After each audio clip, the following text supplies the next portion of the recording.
This is another one, because this is a question I get a lot in terms of like, what do you think about earning a yield on your Bitcoin or lending out your Bitcoin?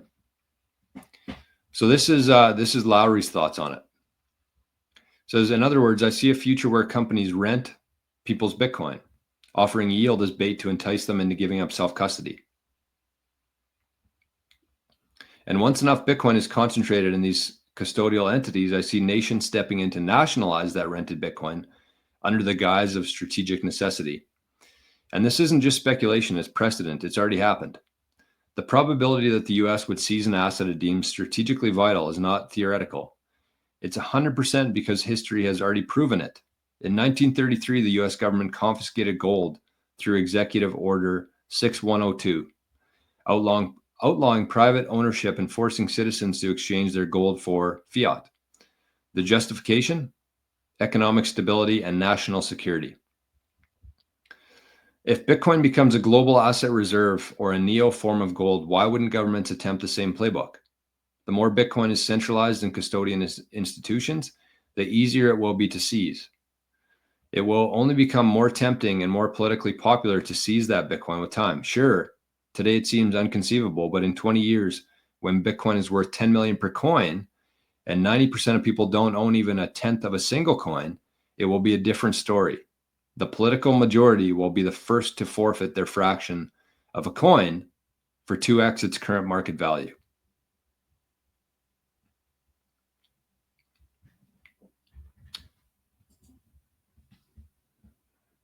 So if you think about it, that's kind of what's happening right now. And I'm not going to lie, that scares me. Just like he said, today, it doesn't seem like it would be possible, right? We have a guy who's very crypto and Bitcoin friendly in the White House, which is the most influential building or office and administration in the world. So today, yes, this doesn't seem like a big problem, but in 20 years from now, when much more is at stake, that could be a different story. And I'm not saying it will be. I'm saying it's something that we need to think about. It's not a high probability, I don't think, but it's not zero.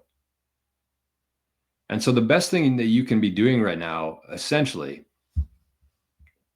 is that you should be taking every possible step.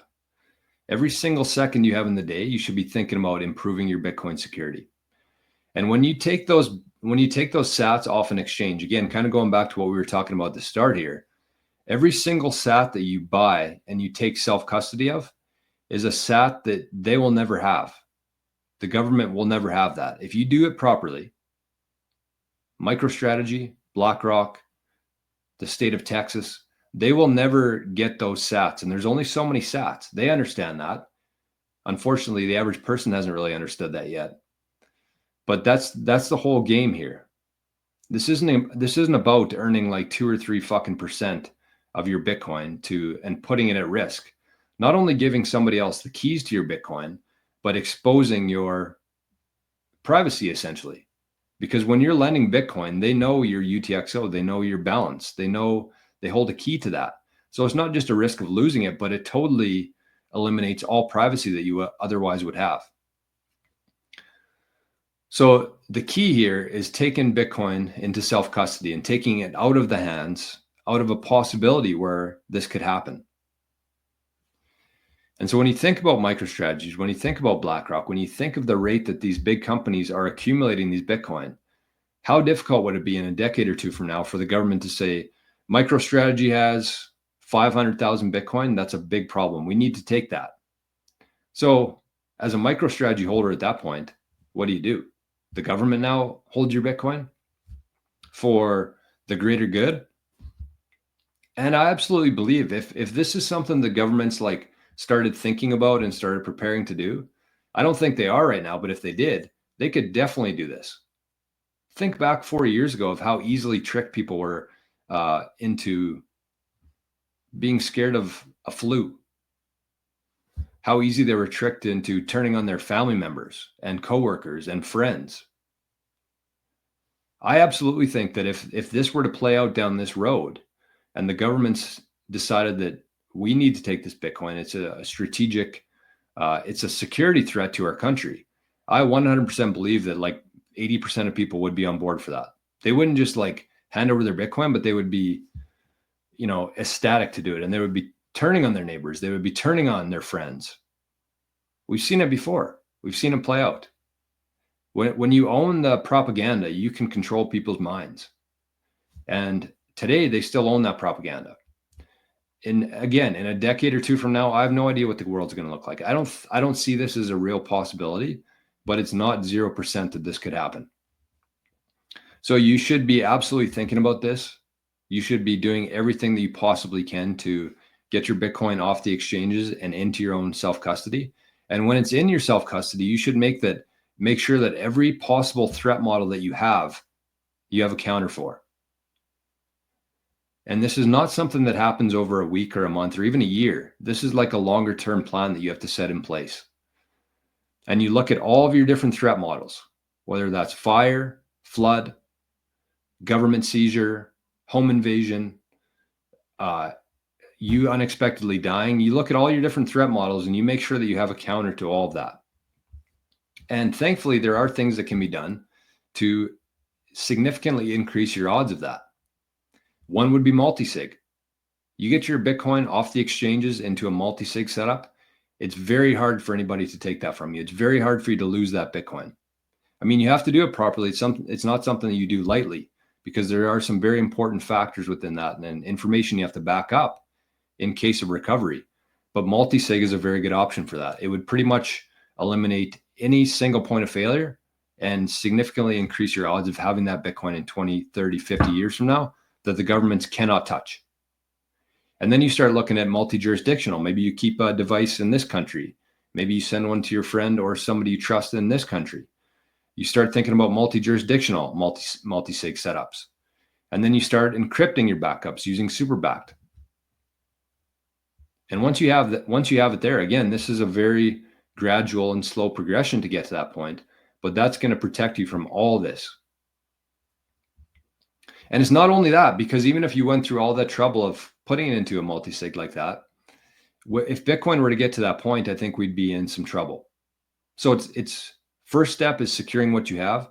The next step is talking about this stuff and providing education in any possible way that you can to your friends, your family, and your network about the importance of Bitcoin and self-custody. Because it's the only asset that we can truly own. We can't own anything else. You might say, well, yeah, I have some land. Do you? What happens if you stop paying the property tax on that land? Do you really own it?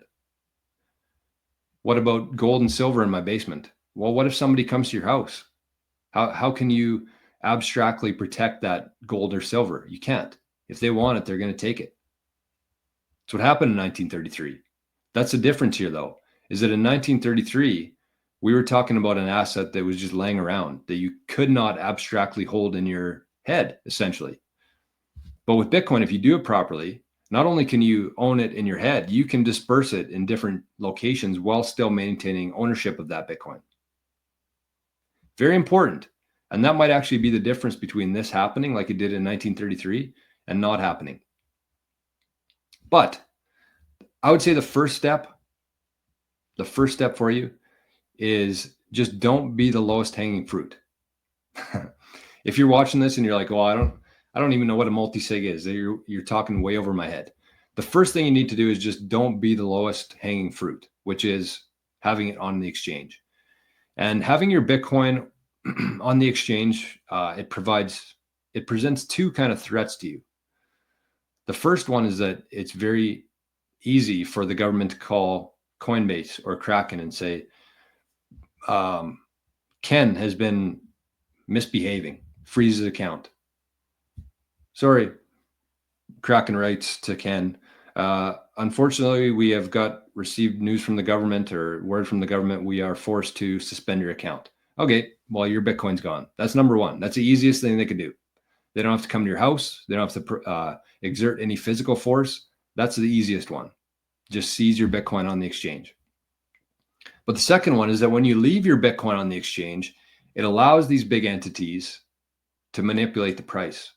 Because when the Bitcoin's held on an exchange, they can essentially just create this huge slush fund where there's some dollars, there's some Bitcoin, but until people actually request withdrawal of that Bitcoin, they can just keep it. They're happy with that. They can continue manipulating the price of Bitcoin. So taking your Bitcoin off the exchanges does two things.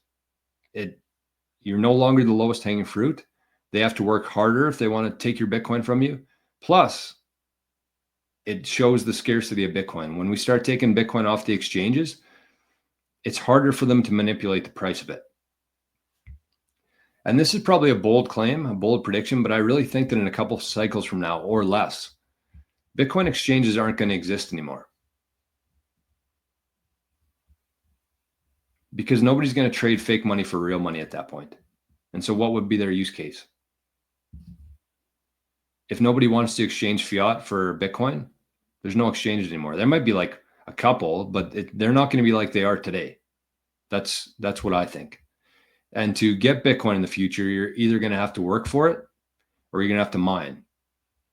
Either way, it's proof of work. You have to either add value to the world, earn Bitcoin, or you have to provide energy and electricity to the network, and you have a chance to win Bitcoin.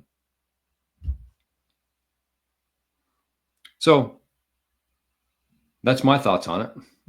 That was a long